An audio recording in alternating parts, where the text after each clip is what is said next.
मेरी शादी एक अमीर घराने में हुई। मेरे ससुर दो बड़ी टेक्सटाइल मिल्स के मालिक थे। दौलत की रेल पहल थी। दुनिया की हर आसाइश मुयस्सर थी। मेरे शोहर उनकी इकलौती औलाद थे। मैं अपनी किस्मत पर नाज़ां थी।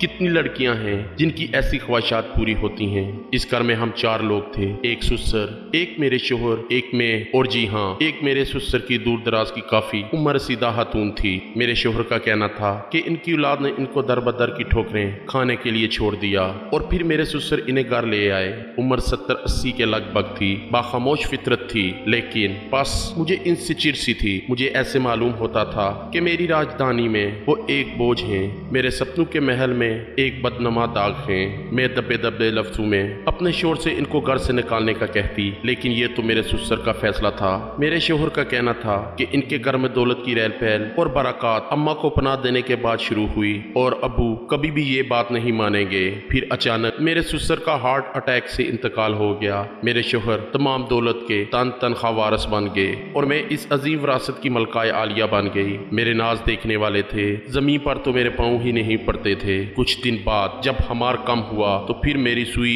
अम्मा पर अड़ गई। रोज शोहर के कान भरती जो रफ्ता रफ्ता झगड़ों में तब्दील हो गए और एक दिन शोहर ने भी मेरे आगे हथियार डाल दिए। मैंने अगले दिन सुबह अम्मा को साफ साफ जवाब दे दिया। वो खामोश थी लेकिन आंखों में आंसू थे। फिर वो कुछ बताए बगैर घर छोड़कर चली गई। मेरा और उनका कोई मुकाबला ना था, लेकिन मैं ये यकतरफा मुकाबला जीत चुकी थी और फतह के नशे से सरशार थी। हफ्ता ही गुजरा तो मेरे शोहर इंतहाई परेशान घर आए। मालूम ये हुआ कि मेरे ससुर पर काफी बैंकिंग कर्जा था। इसके अलावा लोगों का उधार भी था। चाइना का टेक्सटाइल इंडस्ट्री के मुकाबले में आने से कारोबार भी काफी मुतासर था। जल्द ही एक फैक्ट्री बेचनी पड़ गई, लेकिन मेरा दिल अभी भी मुतमिन था कि कारोबार में उतार चढ़ाव तो आते रहते हैं। महीना ही गुजरा था कि दूसरी फैक्ट्री भी बेचनी पड़ गई। बैंक ने अपने कर्जा के बदले मकान फरोख्त करवा दिया और हम एक छोटे से किराए के मकान में मुंतकिल हो गए। मेरे शोहर ने बची कुची आमदनी से एक छोटा स्पिनिंग पॉइंट खरीद लिया और इस तरह जिंदगी का पहिया चलना शुरू हुआ। मेरी सब शाहिसाना अमारात जमीन बोस हो गई। मुझे एहसास जुर्म ने घेर लिया। मैंने एक बेबस, लाचार और ज़ईफ औरत को बेघर किया।